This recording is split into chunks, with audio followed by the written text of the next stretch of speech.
Everyone knows Argentina for tango, football, and the glittering streets of Buenos Aires. But deep inside this country exists a world that most people on earth have never seen and never will. A world with no roads, no electricity, where time itself seems to have stopped. This is the world of the Gaucho, the last nomadic warriors of South America. People who still live today exactly as they did 500 years ago. But this ancient world is now under threat. Hidden beneath the soil lies lithium, and the corporations that want it have already arrived at this final frontier. This is the story of Argentina that no one ever shows you. These people are disappearing. At least let one person know their story. If you want to be that person, subscribe to this channel. That's the only respect you can give them right now.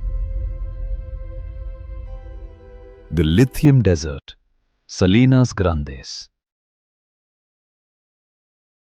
You probably haven't heard of it, but this place is one of the most breathtaking and haunting locations on Earth. Imagine standing alone in the middle of pure white. Nothing but a vast salt flat stretching as far as your eyes can see, and a deep blue sky above you. It feels like you've reached the very edge of the world. This white desert is actually a salt flat. Thousands of years ago, a massive lake covered this land. That lake dried up, leaving behind only salt, silence, and mystery.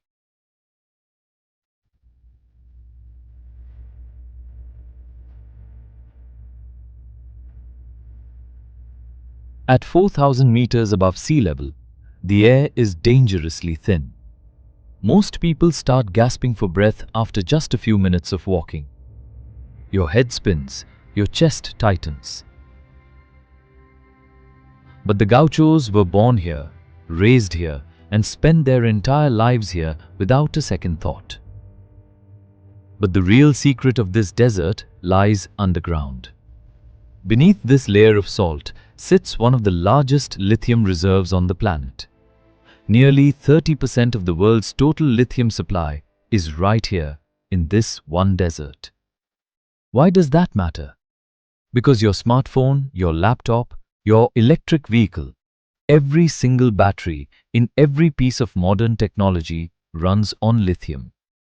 The future of the entire world's technology is literally sleeping under this white desert. And so the world's biggest corporations have come here.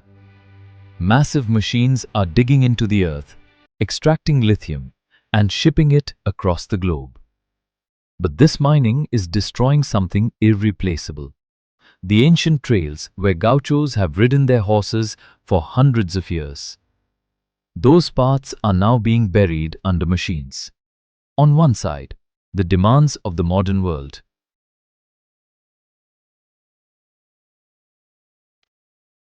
On the other, 1,000 years of tradition. Caught in between are the last Gaucho families of Salinas Grandes. They know they probably won't win this fight, but they fight anyway.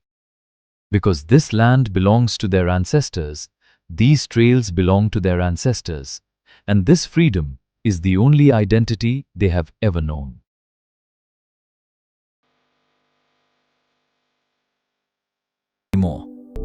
These mountains are my identity. This hardship is my strength. And this freedom is my life.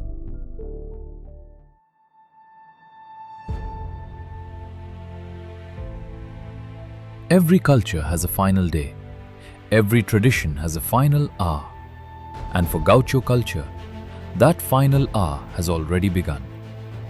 The younger generation no longer wants to stay in the mountains. They want smartphones, internet, city lights, and an easier life. Every year, a few more young gauchos leave the mountains and move to the city. And they don't come back. They find jobs, they merge into the digital world, and slowly, they forget who they were.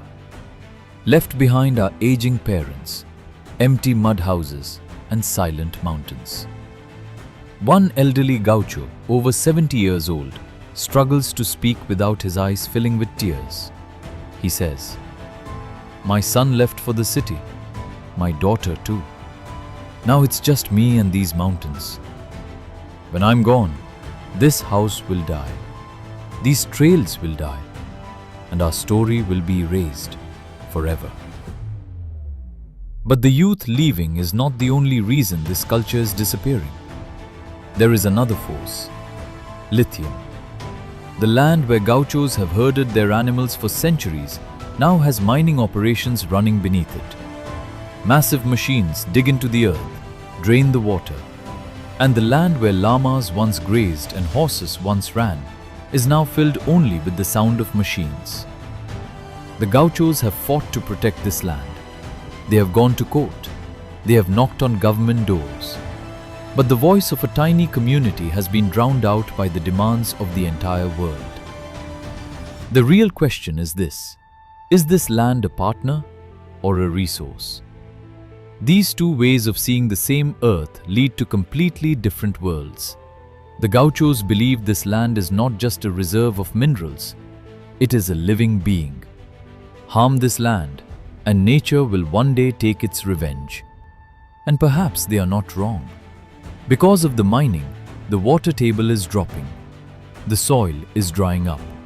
The ecosystem that sustained humans and animals for thousands of years is slowly dying.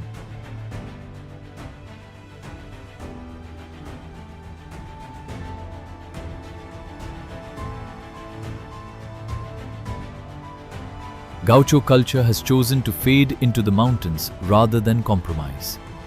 They know they are losing, but they will not bow their heads. This is the last sunset at the frontier, the final light of a dying culture, still burning. But for how long? No one knows.